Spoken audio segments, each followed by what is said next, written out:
نحمده ونستعينه ونستغفره ونعوذ بالله من شرور أنفسنا ومن سيئات أعمالنا من يهده الله فلا مضل له ومن يضلل فلا هادي له وأشهد أن لا إله إلا الله وحده لا شريك له وأشهد أن محمدًا عبده ورسوله يا أيها الذين آمنوا اتقوا الله حق تقاته ولا تموتن إلا وأنتم مسلمون يا أيها الناس اتقوا ربكم الذي خلقكم من نفس واحدة وخلق منها زوجها وبث منهما رجالا كثيرا ونساء واتقوا الله الذي تساءلون به والأرحام إن الله كان عليكم رقيبا يا أيها الذين آمنوا اتقوا الله وقولوا قولا سديدا يصلح لكم أعمالكم ويغفر لكم ذنوبكم ومن يطع الله ورسوله فقد فاز فوزا عظيما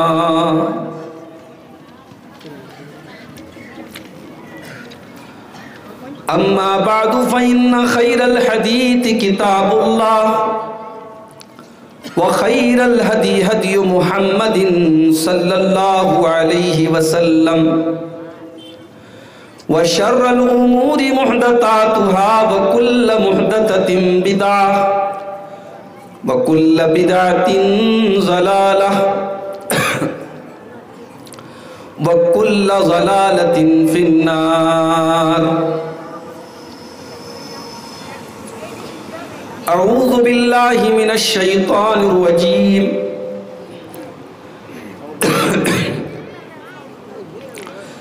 بسم الله الرحمن الرحيم ليس البر أن تولوا وجوهكم قبل المشرق والمغرب ولكن البر من آمن بالله واليوم الآخر والملائكة والكتاب والنبيين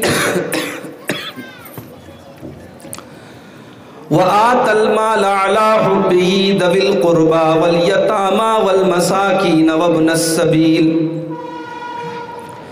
والسائلين وفي الرقاب وأقام الصلاة وآتى الزكاة والموفون بعهدهم إذا عاهدوا والصابرين في البأساء والضراء وحين البأس أولئك الذين صدقوا وأولئك هم المتقون. اسٹیج کے اوپر اپستھت علماء کرام، محترم بزرگوں، نوجوان ساتھیوں، پردہ نشین ماں اور بہنوں، پیارے بچوں، 2 دن سے سردی زکام نے ایسا جکڑا ہوا ہے کہ تقریر کرنا مشکل ہو رہا ہے، مگر اب مسئلہ یہ ہوتا ہے پروگرام اگر کہیں دے دو اور جلسے میں آپ کا نام اشتہار میں آ گیا اور اگر ہم کسی مجبوری کی وجہ سے بھی نہ پہنچ پائیں تو اس میں جو وقتہ ہوتا ہے، جو مقرر ہوتا ہے، وہ تو بدنام ہوتا ہی ہوتا ہے، جو جلسہ کرانے والے جو آرگنائزر ہوتے ہیں، جو اس کا انتظام کرنے والے ہوتے ہیں، لوگ ان کو بھی بہت برا بھلا بولتے ہیں کہ صاحب انہوں نے عبدالغفار صاحب کا نام دے دیا، وہ نہیں آئے۔ اب اس میں ہم لوگوں کی مجبوری ہو جاتی ہے، بخار ہے، کھانسی آ رہی ہے، بول نہیں پا رہے ہیں، لیکن آنا ہے آپ کو۔ بہرحال اگر میں آپ کے سامنے آیا ہوں تو یہ بھی اللہ تعالیٰ کی توفیق ہے میرے بھائی۔ کتنے لوگ اپنے گھر میں بیٹھ کر کے موبائل پر فلمیں دیکھ رہے ہوں گے، سیریل دیکھ رہے ہوں گے، گانا سن رہے ہوں گے۔ اگر ہم اور آپ آج اس پنڈال کے نیچے بیٹھ کر کے قرآن سن رہے ہیں، حدیث سن رہے ہیں، اللہ کی بات سن رہے ہیں، رسول کی بات سن رہے ہیں، تو ضرور اس میں اللہ تعالیٰ نے ہم کو اس لائق سمجھا ہے، تب تو ہم یہاں آئے۔ اللہ تعالیٰ سب کو دین کی بات سننے کی توفیق نہیں دیتا ہے، یہ بات سمجھ لیجئے، آپ نوٹ کر لیجئے۔ جلسہ کرانے والے بھی یہ بات سمجھ لیں۔ ہم سمجھتے ہیں ہم نے چندہ دے دیا جلسہ ہو گیا، نہیں صاحب، آپ کے چندہ دینے سے جلسہ نہیں ہوتا ہے۔ جلسہ اس لیے ہوتا ہے کہ اللہ تعالیٰ آپ کے ذریعے کام لے رہا ہے، اللہ تعالیٰ آپ کو توفیق دے رہا ہے کہ آپ اتنا بڑا پروگرام کریں، عورتوں کو بلائیں، مردوں کو بلائیں، بنارس سے عالم آ رہے ہیں، بنگلہ دیش سے آ رہے ہیں، بنگال سے آ رہے ہیں، تقریر کر رہے ہیں، قرآن سنا رہے ہیں، حدیث سنا رہے ہیں۔ ہزاروں لوگوں میں اگر ایک آدمی بھی سدھر گیا، ایک آدمی نے شراب پینا بند کر دیا، ایک آدمی نے زنا کرنا بند کر دیا، ایک بے نمازی ہو گیا، اللہ کی قسم آپ کا جلسہ کامیاب ہو گیا، آپ کی محنت کامیاب ہو گئی، آپ کی کوشش، آپ کی چیشٹا، آپ کا پریتن یہ ویرتھ نہیں جائے گا، یہ بیکار نہیں جائے گا میرے بھائی۔ اللہ سے میں دعا کرتا ہوں، ہم یہاں آئے ہیں، اللہ نے بلایا ہے، اللہ نے توفیق دی ہے، اللہ ہمارے آنے کو، ہمارے جمع ہونے کو، ہمارے بیان کرنے کو، ہمارے سننے کو قبول فرما لے۔ میرے بھائیوں، اس وقت ہم بالکل شعبان کے مہینے کے آخری پوائنٹ پر چل رہے ہیں۔ اب ایک ہفتے کے بعد رمضان کا مہینہ شروع ہونے جا رہا ہے، اور آپ نے شاید وہ حدیث نہیں سنی ہوگی کہ یہ جو مہینہ ہے رمضان کے پہلے کا، شعبان کا مہینہ، یہ مہینہ اللہ کے نبی فرماتے ہیں کہ اس مہینے میں بندوں کے جو اعمال ہوتے ہیں، بندوں کی جو ایکٹیویٹیز ہوتی ہیں، بندوں کے جو کام ہوتے ہیں، ان کا پورا ریکارڈ اللہ تعالیٰ کے پاس جاتا ہے۔ ہم نے سال بھر میں کتنی نیکی کے کام کیے، کتنے برے کام کیے، کتنے اچھے کام کیے، سب ریکارڈ جاتا ہے اللہ تعالیٰ کے پاس، پیش کیا جاتا ہے۔ اس کے بعد جب رمضان کا مہینہ شروع ہوتا ہے تو جیسے انگریزی کیلنڈر میں مارچ کے مہینے میں کلوزنگ ہو جاتی ہے، 1 اپریل سے ساری کمپنیوں کا نیا حساب کتاب شروع ہوتا ہے۔ اللہ تعالیٰ کے یہاں ہماری زندگی کا حساب کتاب رمضان سے شروع ہوتا ہے۔ ہم نے جتنا جو عمل کیا سال بھر میں، شعبان میں اللہ کے یہاں پیش کر دیا گیا۔ اب رمضان میں ہماری زندگی کا ایک نیا چیپٹر اللہ تعالیٰ کے سامنے جا رہا ہے۔ میرے بھائیوں، یہ ہماری خوش قسمتی ہے، یہ ہماری خوش قسمتی ہے کہ اللہ تعالیٰ نے ہمیں اور آپ کو ایک موقع اور دیا ہے، ایک چانس اور دیا ہے۔ رمضان کا مبارک مہینہ ایک بار پھر ہمیں اور آپ کو مل رہا ہے۔ ہم میں سے کتنے لوگ ایسے بھی ہوں گے 2021 کے رمضان میں وہ ہمارے بیچ میں تھے، لیکن 2022 کے رمضان میں وہ ہمارے بیچ میں نہیں ہے، انتقال ہو چکا ہے، ان کا اللہ کو پیارے ہو چکے ہیں وہ۔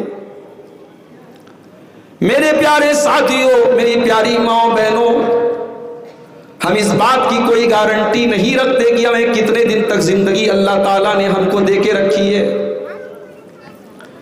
کوئی گارنٹی نہیں ہے کب کس کو موت آ جائے اور کون کس حال میں مر جائے، کون کس حال میں اللہ کے یہاں چلا جائے۔ میرے پیارے بھائیوں، اگر رمضان کا مہینہ اللہ تعالیٰ ہمیں ایک بار اور دے رہا ہے، اللہ تعالیٰ ہمیں ایک موقع دے رہا ہے، ایک چانس دے رہا ہے، ایک اوسر دے رہا ہے، میرے بندے ہم تجھے برکت والا مہینہ دے رہے ہیں، ہم تجھے رحمت والا مہینہ دے رہے ہیں، تو اس مہینے میں نیکی کے کام کر کے اپنے اللہ کو راضی کر لے، اپنے رب کو راضی کر لے، اپنے مالک کو تو راضی کر لے، اور اپنے آپ کو تو جنت کا حقدار بنا لے۔ رمضان کا مہینہ آ جائے، اس کے بعد بھی اگر مسجدوں میں نمازیوں کی تعداد آپ کو نظر نہ آئے، رمضان کا مہینہ آ جائے، اس کے بعد بھی اگر شراب کی پینے والے شراب پیتے رہیں، غلط کام کرنے والے غلط کام کرتے رہیں، میرے پیارے بھائیوں، اس سے بڑا بد نصیب کوئی نہیں ہے، اس سے بڑا بد نصیب کوئی نہیں ہے۔ ایسے انسان کے بارے میں اللہ کے پیارے نبی نے بد دعا کی ہے، بد دعا کی ہے، بد دعا۔ بھائی ایک عام آدمی اگر بد دعا کرے تو ہمیں ڈر لگتا ہے کہ بد دعا کوئی نہ کرتے، ذرا غور کرو، اللہ کے آخری نبی بد دعا کرتے ہیں، فرماتے ہیں رغم انف رجل ذکرت عنده فلم يصلی علی، وہ انسان برباد ہو جائے، وہ انسان ستیہ ناش ہو جائے، اس انسان کا نقصان ہو جائے جس کے سامنے میرا نام لیا جائے، جس کے سامنے اللہ کے رسول کا نام لیا جائے، ولم يصلی علی، اور وہ اللہ کے نبی کے اوپر درود نہ پڑھے، اس سے بڑا بد نصیب کوئی نہیں ہے۔ جس کے سامنے نبی کا نام لیا جائے اور وہ صلی اللہ علیہ وسلم نہ پڑھے، وہ درود نہ پڑھے، اللہ کے نبی بد دعا کر رہے ہیں، اس انسان کی ناک مٹی میں مل جائے، وہ انسان گھاٹے میں چلا جائے، وہ انسان اس کا ستیہ ناش ہو جائے۔ وَرَغِمَ أَنفُ رَجُلٍ أَدْرَكَ رَمَضَانَ، اور اللہ کے نبی فرماتے ہیں کہ اس انسان کی ناک بھی مٹی میں مل جائے۔ یہ عربی زبان کا ایک محاورہ، ایک کہاوت ہے، ایک پروورب ہے۔ جب ہم کہتے ہیں کہ ناک مٹی میں مل جائے، یعنی اس کی وہ برباد ہو جائے، وہ ہلاک ہو جائے۔ اللہ کے نبی فرماتے ہیں وہ انسان ہلاک ہو جائے، وہ انسان برباد ہو جائے جو رمضان کا مہینہ پائے، ثم انسلخ، اور رمضان چلا جائے، قبل ان یغفر لہ، اور اس کی مغفرت نہ ہو سکے، اس کے گناہ معاف نہ ہو سکے، اس کے پاپ معاف نہ ہو سکے، اس کی غلطیاں معاف نہ ہو سکے، وہ اللہ سے معافی نہ مانگ سکے، اس سے بڑا بد نصیب کوئی نہیں ہے۔ وَرَغِمَ أَنفُ رَجُلٍ أَدْرَكَ عِندَهُ الْكِبَرَ وَالِدَاهُ، اور اللہ کے نبی فرماتے ہیں تیسرا انسان وہ برباد ہو جائے جس کے ماں باپ اس کو بڑھاپے میں مل جائیں۔ او لوگو، آج بوڑھے ماں باپ اگر آپ کو مل گئے، آپ اس کو اپنے حق میں برا نہ سمجھیے، اللہ تعالیٰ نے آپ کو بوڑھے ماں باپ کی خدمت کا موقع دیا ہے۔ ذرا جا کر کے ان سے پوچھو جن کے ماں باپ دنیا سے چلے گئے، جن کی ماں دنیا سے چلی گئی، جن کے باپ دنیا سے چلے گئے، آج وہ ترستے ہیں ان کی ماں ان کو مل جائے، وہ اپنی ماں کی سیوا کر لیں، ان کا باپ ان کو مل جائے، وہ اپنے باپ کی سیوا کر لیں۔ اللہ کے نبی فرماتے ہیں جس کے ماں باپ اس کو بڑھاپے میں مل جائیں، فلم یدخلاه الجنہ، اور ماں باپ کی سیوا کر کے، ماں باپ کی خدمت کر کے، ماں باپ کے دل کو خوش کر کے وہ جنت میں نہ جا سکے، اس سے بڑا بد نصیب کوئی نہیں ہے۔ رمضان ہمیں مل رہا ہے میرے بھائی، اور ایک حدیث آپ کو اور سنانا چاہتا ہوں، بہت غور سے سنیے گا۔ میں بہت آسان زبان میں بات کر رہا ہوں، مجھے بتایا لوگوں نے کہ بالکل پیور شدھ بنگلہ والے علاقے میں آپ جا رہے ہیں مولوی صاحب، بجھتن پا رہے ہیں۔ ابن ماجہ کی حدیث ہے، حدیث کے راوی کون ہے؟ حضرت طلحہ رضی اللہ تعالیٰ۔ حضرت طلحہ کون ہے؟ اللہ کے نبی نے 10 صحابہ کا نام لے کر کے ان کو جنتی کہا ہے، اس میں سے ایک حضرت طلحہ ہے۔ حضرت طلحہ کہتے ہیں کہ اللہ کے نبی کے پاس 2 صحابی آئے، 2 لوگ آئے، اور دونوں نے ایک ساتھ اسلام قبول کیا، دونوں ایک ساتھ مسلمان ہوئے۔ دونوں میں ایک آدمی تھوڑا محنتی تھا اور دوسرا تھوڑا کمزور تھا دین کے معاملے میں. ہوتا ہے نا, ایک گاؤں میں ایک آدمی مسجد میں چندہ دے رہا ہے 1 لاکھ روپیہ, دوسرا بھی 1 لاکھ دے سکتا ہے مگر اس کے پاس دل نہیں ہوتا ہے, وہ 1 لاکھ روپیہ دے سکتا ہے مگر بڑی مشکل سے 1000 روپیہ دیتا ہے. ہوتا ہے کہ نہیں ہوتا ہے؟ کوئی محنتی ہے کوئی نہیں ہے, کسی کے اندر دین کا جذبہ ہے کسی کے اندر نہیں ہے, یہ ہوتا ہے. صحابی نے کہا ایک بھائی, دونوں بھائیوں نے ساتھ میں اسلام قبول کیا, ایک بھائی دین کے معاملے میں محنتی ہے, بہت محنت کرتا ہے, دوسرا بھائی تھوڑا کم محنت کرتا ہے, اتنا تیز نہیں ہے, اتنا محنتی نہیں ہے. جو بھائی دین کے معاملے میں محنت کرتا تھا, اللہ کی راہ میں جہاد کرتے ہوئے, جنگ کرتے ہوئے وہ شہید ہو گیا, اللہ کے پاس چلا گیا. دوسرا بھائی جو تھوڑا کمزور تھا دین کے معاملے میں, اپنے بھائی کی طرح وہ نہیں تھا, وہ 1 سال کے بعد اس کا نارمل طریقے سے انتقال ہو گیا. پہلا والا بھائی شہید ہوا تھا, دوسرے بھائی کا انتقال 1 سال کے بعد نارمل طریقے سے ہوا, جیسے سب کی موت ہوتی اس کی بھی موت ہو گئی. اب غور سے سنیے گا, حضرت طلحہ کہتے ہیں میں نے رات میں سپنا دیکھا, میں رات میں سویا, میں نے سپنا دیکھا, میں نے خواب دیکھا. کیا دیکھا؟ میں جنت کے دروازے پر کھڑا ہوں اور جنت کے دروازے سے ایک فرشتہ نکلتا ہے, اور فرشتہ اس انسان کو جس کا انتقال 1 سال کے بعد ہوا تھا اس سے کہتا ہے چلو تم اندر جنت میں چلو, اس کو جنت میں لے کے جاتا ہے. اس کے بعد وہ فرشتہ آتا ہے اور اس بھائی کو جس کا انتقال پہلے ہوا تھا اور جو اللہ کی راہ میں شہید ہوا تھا اور جو دین کے معاملے میں محنت کرتا تھا, اس سے کہتا ہے کہ چلو تم جنت میں چلو, اس کو بھی جنت میں لے کر کے جاتا ہے. پھر وہ فرشتہ آتا ہے اور حضرت طلحہ سے کہتا ہے کہ آپ کے جنت میں جانے کا ابھی سمے نہیں آیا ہے, ابھی آپ کے جنت میں جانے کا ٹائم نہیں آیا ہے. حضرت طلحہ کہتے ہیں جب میری نیند کھلی, جب صبح ہوئی, میں نے لوگوں سے اپنا یہ سپنا بیان کیا, اپنا یہ خواب بیان کیا,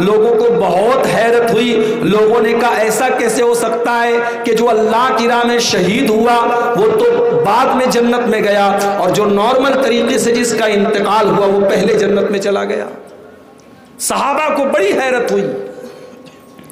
جب یہ بات اللہ کے رسول تک پہنچی, اللہ کے رسول تک جب یہ بات پہنچی تو حدیث کے الفاظ ہیں, اللہ کے نبی نے صحابہ سے فرمایا من ای ذالک تعجبون, اے میرے صحابہ تمہیں کس بات پر تعجب ہو رہا ہے,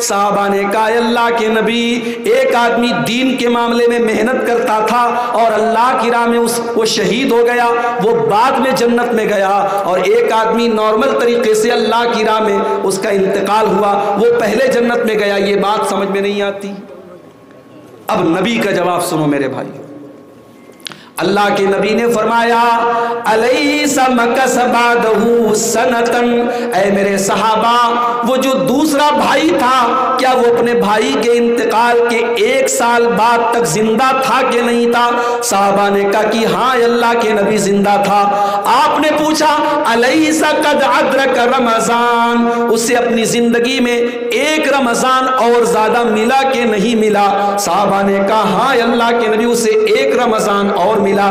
آپ نے فرمایا الیس قد صلی من سجدۃ کذا و کذا, اس نے 1 سال میں اتنی ساری نمازیں زیادہ پڑھی کہ نہیں پڑھی؟ صحابہ نے کہا ہاں اللہ کے نبی اس نے اتنی ساری نمازیں زیادہ پڑھی. آپ نے فرمایا فکان بینہما مما ابعد بین السماء والارض, او میرے صحابہ جس نے رمضان کا مہینہ پا لیا اس نے اپنے بھائی سے اتنا زیادہ وہ آگے نکل گیا کہ زمین اور آسمان کے بیچ میں جتنی دوری ہے, زمین اور اور آسمان کے بیچ میں جتنا فاصلہ ہے, جتنا ڈسٹینس ہے, اتنا دونوں کے درجے کے بیچ میں ہے. دونوں برابر نہیں ہو سکتے, کیونکہ اس کی زندگی میں ایک رمضان اور آیا تھا. میرے بھائیوں, ہم خوش قسمت ہیں, ہم قسمت کے دھنی ہیں. اللہ نے ہمیں ایک اور رمضان کا مبارک مہینہ ہمیں دیا ہے, اور وہ مہینہ ایک ہفتے کے بعد شروع ہونے والا ہے. میں آپ سب سے گزارش کروں گا, اس مہینے کی قدر کرنا. میرے بھائی, میری ماں بہنوں, آپ سے بھی کہوں گا, صرف کھانے پکانے, افطاری اور سحری میں اور کچن میں اپنا ٹائم مت برباد کرنا. رمضان کھانے پینے کا مہینہ نہیں ہے, رمضان اللہ کی عبادت کا مہینہ ہے, رمضان قرآن کی تلاوت کا مہینہ ہے, رمضان اللہ سے دعا کرنے کا مہینہ ہے, رمضان شب قدر میں جاگنے کا مہینہ ہے, رمضان اللہ کے سامنے توبہ کرنے کا مہینہ ہے, اللہ کے سامنے رونے کا مہینہ ہے. اس لیے رمضان میں جتنا ہو سکے آپ زیادہ سے زیادہ نیکی کے کام کریں. روزہ تو ہم سب انشاءاللہ رکھیں گے, روزے کے ساتھ ساتھ آپ نماز کی بھی پابندی کریں, آپ تلاوت کی بھی پابندی کریں, اور آپ گناہوں سے بچنے کی کوشش کریں. بھئی روزہ کا مطلب کیا ہوتا ہے؟ روزہ کو عربی میں کیا کہتے ہیں؟ صوم. صوم کے معنی رک جانا, صوم کے معنی رک جانا. روزے میں ہم کھانے سے رک جاتے ہیں, پانی سے رک جاتے ہیں. سامنے کیلا رکھا ہوا ہے, سامنے انار رکھا ہوا ہے, سامنے آم رکھا ہوا ہے, ٹھنڈا ٹھنڈا پانی رکھا ہوا ہے, شربت رکھا ہوا ہے, روح افزا رکھا ہوا ہے, مگر ہم نہیں پیتے, ہم نہیں کھاتے. کیوں؟ اللہ نے منع کیا ہے. دن کا ٹائم ہے, بیڈ روم میں بیوی کے ساتھ بستر پہ سوئے ہوئے ہیں, بیوی جائز ہے, حلال ہے, لیکن رمضان میں روزے کی حالت میں آپ بیوی کے قریب نہیں جا سکتے. کون سی طاقت ہے جو بیوی کے قریب جانے سے ہمیں روک رہی ہے, کھانے سے ہمیں روک رہی ہے, پانی سے ہمیں روک رہی ہے؟ میرے پیارے بھائیو, وہ اللہ کا ڈر ہے جو ہمیں روک رہا ہے. تو جو اللہ کے ڈر سے ہم روزے کی حالت میں کھاتے نہیں ہیں, پیتے نہیں ہیں, بیوی سے سمبند نہیں بناتے ہیں, اسی اللہ کے ڈر سے اپنی زبان کی بھی حفاظت کرنا. میری ماں بہنوں, روزے کی حالت میں غیبت مت کرنا, چغلی مت کرنا, جھوٹ مت بولنا. میرے بھائیوں, روزے کی حالت میں موبائل پر فلمیں نہ دیکھنا, موبائل پر سیریل نہ دیکھنا, موبائل پر ننگی تصویریں نہ دیکھنا, گندی چیزیں نہ دیکھنا.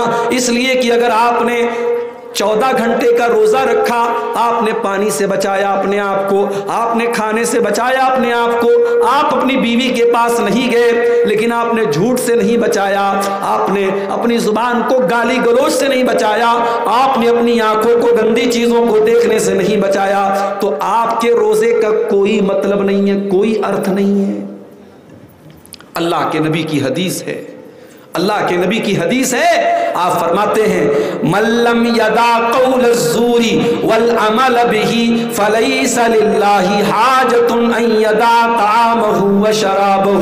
جو انسان روزے کی حالت میں جھوٹ بولے, روزے کی حالت میں غلط کام کرے, اللہ تعالیٰ کو کوئی آوشکتا نہیں ہے, اللہ کو کوئی ضرورت نہیں ہے کہ وہ کھانا چھوڑ دے, وہ پانی چھوڑ دے. اس کے کھانا چھوڑنے کا کوئی مطلب نہیں, اس کے پانی چھوڑنے کا کوئی مطلب نہیں ہے.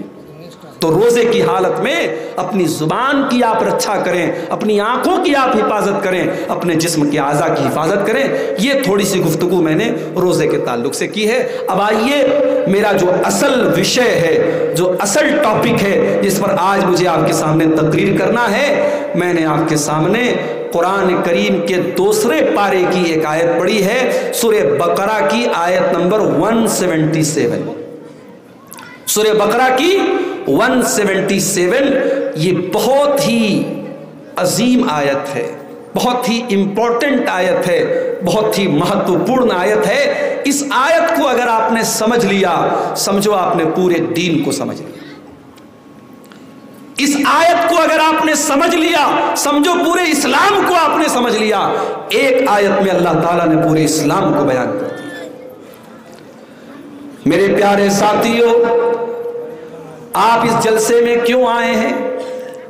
اسی لیے تو آئے ہیں کہ جلسے میں اچھی اچھی باتیں سنیں گے, نیکی کے کام کے بارے میں جانیں گے کہ نیکی کا کام کون سا ہے اور غلط کام کون سا ہے. یہی تو مقصد ہے آپ کا. بولو بھائی, ایسا تو نہیں کہ بریانی کھانے آئے ہیں, ایسا تو نہیں کہ بھات ماچھ کھانے آئے ہیں. نیکی کیا ہے اور بدی کیا ہے، اچھائی کیا ہے، برائی کیا ہے، اس کو جاننے کی اسی چیشٹا میں، اسی کوشش میں آپ جلسے میں آئے۔ اب یہ جو قرآن کی آیت میں نے آپ کے سامنے پڑھی ہے، سورہ بقرہ کی آیت نمبر 177، اس آیت میں اللہ تعالیٰ نے نیکی کیا ہے یہی بتایا ہے، اسی پرشن کا اتر دیا ہے، اسی سوال کا جواب دیا ہے کہ نیکی کی پریبھاشا کیا ہے، واٹ از دا نیکی، what is the definition of نیکی، نیکی کہتے کس کو ہے، نیکی کی پریبھاشا کیا ہے۔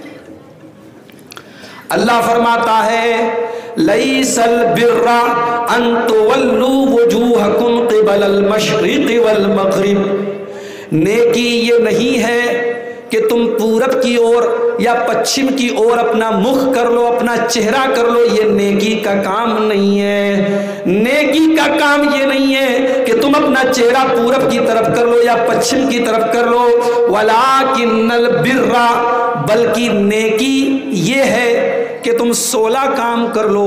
اب 16 کام اللہ تعالیٰ نے ایک آیت میں 16 کام گنائے ہیں، اور میں 16 چیزیں آپ کے سامنے بیان کروں گا۔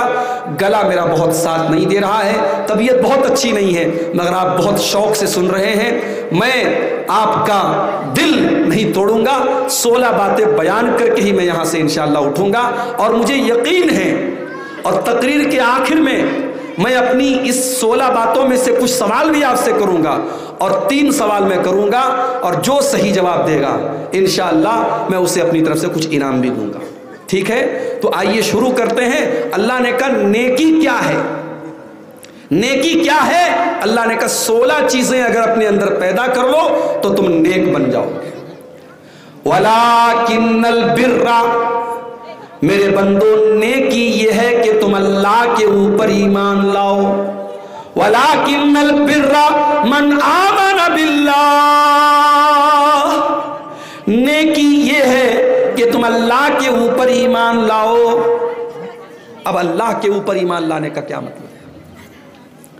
اللہ کون ہے؟ اللہ کے اوپر ایمان لانے کا کیا مطلب ہے؟ اس کو اگر آپ جاننا چاہتے ہیں تو سورہ انفال کی 3 آیت کو ذرا آپ اپنے سامنے رکھیے۔ انما المؤمنون الذین اذا ذکر اللہ وجلت قلوبهم، ایمان والے وہ لوگ ہوتے ہیں، مومن تو وہ لوگ ہوتے ہیں جب اللہ کا نام لیا جائے تو ان کا دل کانپ جاتا ہے، ان کا ہردے کانپ جاتا ہے، ان کا دل ڈر جاتا ہے، ان کے دل بھے بھیت ہو جاتے ہیں، ان کے دل ڈر جاتے ہیں۔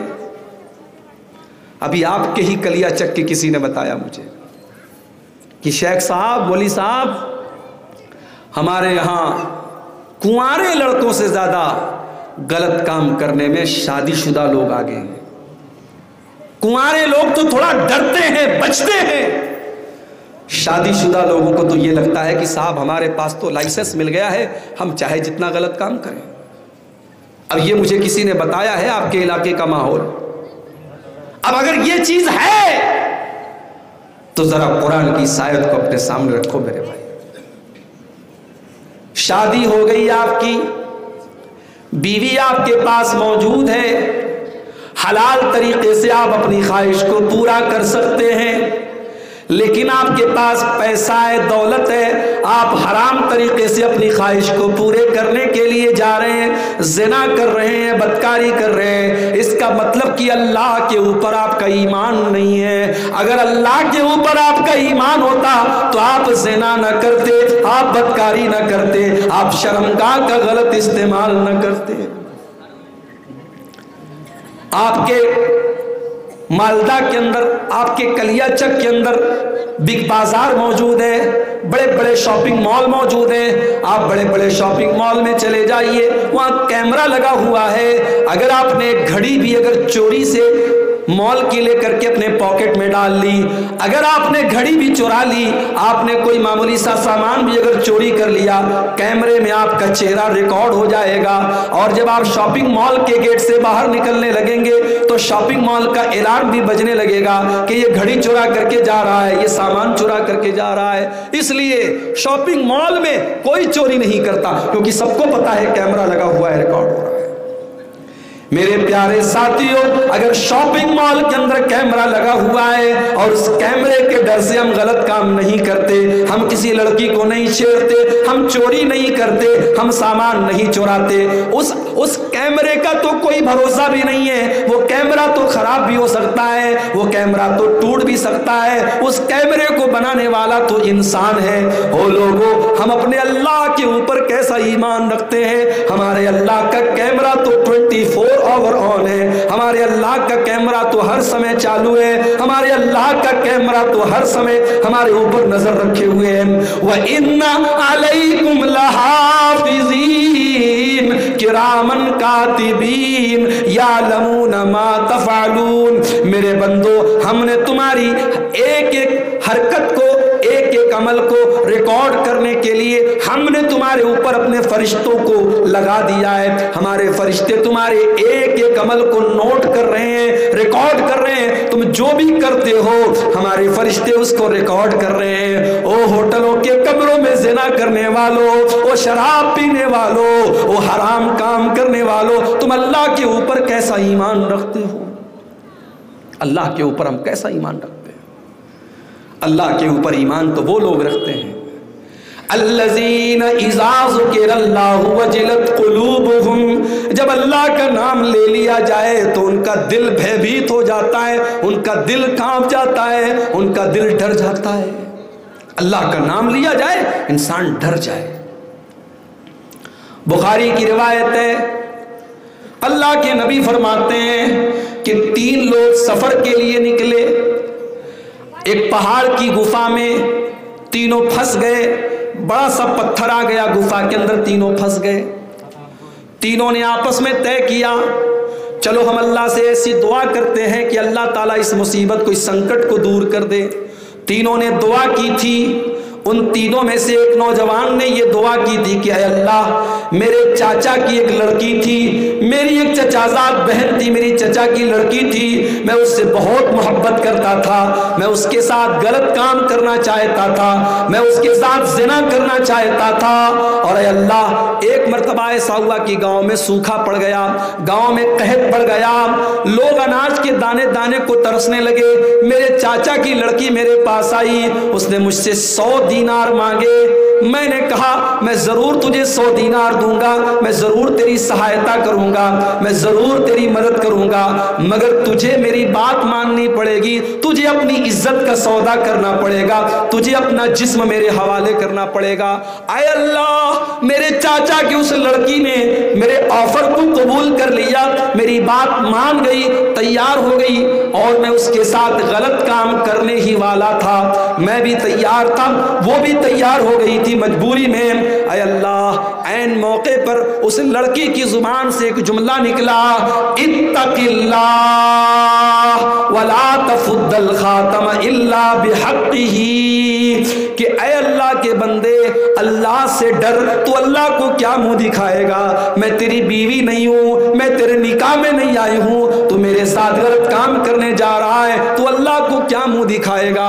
اے اللہ، اس لڑکی کی زبان سے جب میں نے تیرا نام سنا، اے اللہ میں ڈر گیا، میں کانپ گیا، میں نے اس سے کہا تو گھر چلی جا، میں نے وہ 100 دینار بھی اس کو دے دیے، اور میں نے اس کے ساتھ کوئی غلط کام نہیں کیا۔ اے اللہ، اگر میں نے گناہ کا یہ کام تیرے ڈر سے چھوڑ دیا تو اے اللہ آج میرے اس سنکٹ کو، میری اس پریشانی کو تو دور کر دے۔ اللہ نے اس کی پریشانی کو دور کر دیا۔ اللہ پر ایمان کا یہ مطلب ہوتا ہے میرے بھائی، اللہ کا نام لیا جائے، انسان کا دل کانپ جائے، انسان کے دل میں اللہ کا ڈر پیدا ہو جائے۔ افسوس کی بات تو یہی ہے میرے بھائیوں، ہمیں اپنے ایمان کی قیمت پتہ ہی نہیں ہے۔ اسی بھارت کے اندر، ہمارے اسی دیش کے اندر گائے کی پوجا بھی ہوتی ہے، ہمارے اسی دیش کے اندر ندیوں کی پوجا ہوتی ہے، اسی دیش کے اندر بنارس کے اندر آپ چلے آئیے، ایک بہت بڑا وہاں پر ہمارے غیر مسلم بھائیوں کا عبادت خانہ ہے، وہاں پتھر کی بنی ہوئی شرمگاہ کی لوگ عبادت کرتے ہیں۔ اور آج ایک ویڈیو میں نے دیکھا فیس بک کے اوپر، ایک ہریانہ کا ڈاکٹر ہے جو MBBS ڈاکٹر ہے، وہ گوبر کھا رہا ہے، وہ گائے کا گوبر کھا رہا ہے، اور گائے کا گوبر کھاتے ہوئے اس کے فائدے بتا رہا ہے، اس کی خوبیاں بتا رہا ہے۔ میرے بھائیوں، یہ ساری چیزیں دیکھ کر کے کیا ہمارے دل میں یہ خیال نہیں پیدا ہوتا کہ اے اللہ تیرا شکر ہے تو نے ہمیں ایمان جیسی دولت سے نوازا ہے۔ ہمارے پاس دنیا میں دولت ہو نہ ہو، ہمارے پاس رہنے کو اچھا مکان ہو کہ نہ ہو، ہمارے پاس دھن دولت ہو نہ ہو، لیکن اگر ہمارے پاس ایمان کی دولت ہے تو ہم سے بڑا دولت والا کوئی نہیں ہے۔ میرے بھائیوں، اللہ نے جب نیکی کا مطلب بتایا تو سب سے پہلی چیز کیا بتائی؟ وَلَٰكِنَّ الْبِرَّ مَنْ آمَنَ بِاللَّهِ، نیکی یہ ہے کہ تم اللہ کے اوپر ایمان لاؤ، اور جو اللہ کے اوپر ایمان رکھتا ہے وہ سر اگر جھکاتا ہے تو اللہ کے آگے جھکاتا ہے۔ کسی مزار پر، کسی قبر پر، کسی بزرگ کے آگے وہ کبھی سر نہیں جھکا سکتا، وہ سر جھکائے گا تو اللہ کے آگے جھکائے گا۔ جو اللہ کے اوپر بھروسہ کرتا ہے، اس کے بچے بیمار ہو جائیں تو وہ دعائیں پڑھ کر کے اپنے بچے کو دم کرتا ہے، وہ قرآن کی آیتیں پڑھ کے اپنے بچے کو دم کرتا ہے، وہ اپنے بچے کے گلے میں تعویذ نہیں ڈالتا ہے، مائیں اپنے بچوں کے ماتھے پر کاجل کا ٹیکا نہیں لگاتی ہیں۔ ایمان جو اللہ کے اوپر رکھتا ہے وہ نفع اور نقصان کا مالک اگر کسی کو سمجھتا ہے تو اللہ کو سمجھتا ہے۔ وَلَٰكِنَّ الْبِرَّ مَنْ آمَنَ بِاللَّهِ، میرے بندو تم نیک بننا چاہتے ہو، نیکی کا راستہ جاننا چاہتے ہو تو اللہ کے اوپر ایمان لاؤ۔ اللہ کون ہے؟ اگر قرآن میں آپ اس کو سمجھنا چاہتے ہیں کہ اللہ کون ہے، بہت زیادہ ادھر ادھر جانے کی ضرورت نہیں ہے، آیت الکرسی پڑھ لیجئے، اللہ کون ہے آپ کو پتہ چل جائے گا۔ آیت الکرسی قرآن کریم کی سب سے عظیم آیت، آیت الکرسی اگر رات کو پڑھ کر کے سو جاؤ تو رات بھر شیطان آپ کے قریب نہیں آئے گا۔ آیت الکرسی، اس کے اندر اللہ تعالیٰ نے اپنا انٹروڈکشن کرایا ہے، اللہ کون ہے۔ آیت الکرسی ذرا پڑھ کر کے آپ دیکھیں۔ اللہ لا الہ الا هو الحی القیوم، اللہ وہ ہے جس کے سوا کوئی عبادت کے لائق نہیں ہے، وہ ہمیشہ سے زندہ ہے اور ہمیشہ سے قائم ہے اور ہمیشہ قائم رہے گا۔ لا تاخذہ سنۃ ولا نوم، اس کو نیند بھی نہیں آتی، اس کو اونگ بھی نہیں آتی۔ ہم رات کو 2 بجے تک جاگ جائیں تو صبح اگر کوئی ہم کو 6 بجے اٹھا دے، فجر کی ٹائم ہم کو اٹھا دے، چلیے عبدالغفار صاحب فجر کا ٹائم ہو گیا، ہم اٹھیں گے تو ہم کو ایسے اونگ آئے گی، ہم کو نیند لگے گی۔ کیوں؟ ہمارے جسم کو آرام چاہیے۔ اللہ تعالیٰ ساری کائنات کو چلا رہا ہے، اس کو کسی آرام کی ضرورت نہیں، اس کو نیند نہیں آتی، اس کو اونگ نہیں آتی۔ لا تاخذہ سنۃ ولا نوم، اس کو اونگ نہیں آتی، اس کو نیند نہیں آتی، اس کو جھپی نہیں آتی۔ لہو ما فی السماوات و ما فی الارض، وہ زمین اور آسمان کی تمام چیزوں کا مالک ہے۔ من ذا الذی یشفع عندہ الا باذنہ، کل قیامت کے دن اس کے پاس اگر کوئی اللہ کا نبی سفارش بھی کرے گا تو اس کی اجازت سے کرے گا، اس کے اوپر کسی کا دباؤ نہیں ہے، کسی کا پریشر نہیں ہے۔ یعلم ما بین ایدیہم وما خلفہم، وہ ہمارے آگے کی باتوں کو بھی جانتا ہے، ہمارے پیچھے کی باتوں کو بھی جانتا ہے۔ ولا یحیطون بشیء من علمہ، اللہ تعالیٰ کے علم کے بارے میں ہم اتنا ہی جانتے جتنا اللہ تعالیٰ نے ہم کو بتایا ہے، اس سے زیادہ ہم کچھ نہیں جانتے۔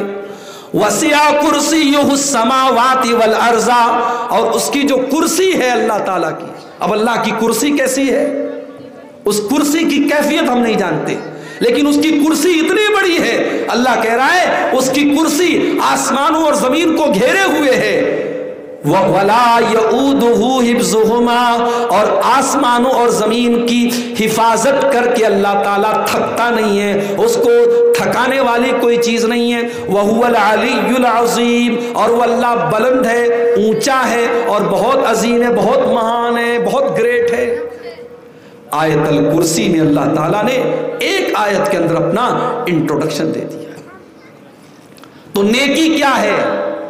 اللہ نے کہا اللہ کے اوپر ایمان لاؤ. آج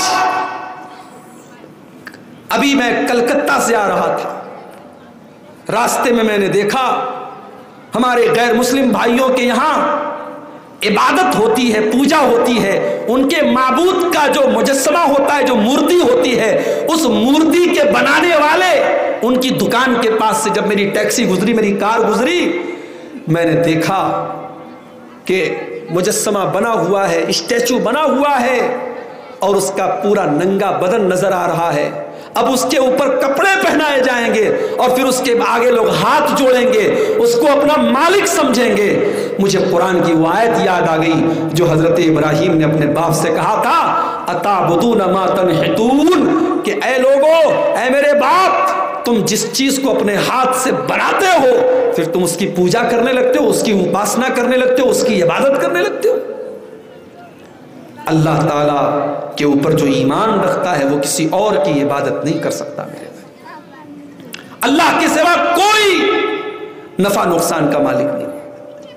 میں بنگال میں آتا ہوں، لوگ پوچھتے مولوی صاحب یو پی کا کیا حال ہے؟ یو پی میں تو فلاں فلاں فلاں فلاں کا معاملہ ہے، یو پی میں لوگ کیسے جی رہے ہیں. میں جواب دیتا ہوں میرے بھائی، ہم اللہ کے اوپر ایمان رکھتے ہیں. اپنا مالک، اپنا خالق افضل ہے، آتی جاتی سرکاروں سے کیا لینا. ہمیں اپنے رب کے اوپر بھروسہ ہونا چاہیے. اللہ تعالیٰ ہی نفع اور نقصان کا مالک ہے، یہ ہمارا ایمان ہونا چاہیے. تو پہلی چیز ہے آپ اللہ کے اوپر ایمان لاؤ. وَلَٰكِنَّ الْبِرَّ مَنْ آمَنَ بِاللَّهِ، تم اللہ کے اوپر ایمان لاؤ. وَالْيَوْمِ الْآخِرِ، اور قیامت کے دن کے اوپر تم ایمان لاؤ. تم یہ عقیدہ رکھو، یہ ایمان رکھو کہ قیامت آئے گی اور تمہیں اپنے عمل کا حساب و کتاب دینا پڑے گا. اچھا عمل کرو گے اس کا بھی حساب دیا جائے گا، برا عمل کرو گے اس کی سزا تمہیں دی جائے گی. قیامت کا دن آئے گا اور اس دن عبدالغفار صاحب کی ماں بھی ان کے کام نہیں آئے گی، میرا باپ بھی میرے کام نہیں آئے گا، میں اپنے باپ کے کام نہیں آؤں گا. اس دن ہماری نیکی ہمارے کام آئے گی. میرے قیامت کے دن پتی اپنی پتنی کے کام نہیں آئے گا، اولاد اپنے ماں باپ کے کام نہیں آئے گی. قیامت کے دن تو یہ حال ہوگا، یہ دہشت ہوگی، یہ ڈر ہوگا، یہ بھے ہوگا. اللہ تعالیٰ قرآن کی 29ویں پارے میں کہتا ہے یود المجرم لو یفتدی من عذاب یومئذ ببنیہ وصاحبتہ واخیہ وفصیلتہ التی تؤویہ. قیامت کے دن تو انسان یہ تمنا کرے گا، یہ آرزو کرے گا، یہ چیشٹا کرے گا، یہ کوشش کرے گا کہ اللہ تعالیٰ اس کے باپ کو پکڑ لے، اس کو چھوڑ دے، اس کے بچوں کو پکڑ لے، اس کو چھوڑ دے، اس کی بیوی کو لے لے، اس کو چھوڑ دے. قیامت کے دن انسان اپنے ماں باپ بیوی بچوں سب کو چھوڑ دے گا، کہے گا اللہ اس کو لے لے، مجھ کو بچا لے. وہ دن اتنا خطرناک ہوگا میرے بھائی. جانتے ہو دنیا میں سب سے زیادہ محبت ماں کو اپنے بچے سے ہوتی ہے. اور جب بچہ دودھ پیتا بچہ ہو، بچہ ابھی 6 مہینے کا ہے، 1 سال کا ہے، ماں کا دودھ پیتا ہے، تو یہ وہ پیریڈ ہوتا ہے کہ ماں بچے کے بنا اور بچہ ماں کے بنا نہیں رہ سکتے. قیامت کے دن کا جو ڈر ہوگا، جو بھے ہوگا، قیامت کے دن کی جو دہشت ہوگی، اس کا کیا عالم ہوگا. اللہ نے سورہ حج کے اندر فرمایا یا ایھا الناس اتقوا ربکم ان زلزلۃ الساعۃ شیء عظیم. اے لوگو اپنے رب سے ڈرو، قیامت کے دن کا زلزلہ بڑا خطرناک ہوگا. یوم ترونھا تذہل کل مرضعۃ عما ارضعت. قیامت کے دن دودھ پلانے والی ماں بھی اپنے بچے کو چھوڑ دے گی. وتضع کل ذات حمل حملها، اور پریگننٹ عورتوں کے، گربھوتی عورتوں کے گرب گر جائیں گے. وتری الناس سکارا، اور ایسا لگے گا، ایسا پرتیت ہوگا، ایسا نظر آئے گا کہ لوگ نشے کی حالت میں ہیں، لیکن لوگ نشے کی حالت میں نہیں ہوں گے. ولکن عذاب اللہ شدید، اللہ کا عذاب بڑا خطرناک ہوگا.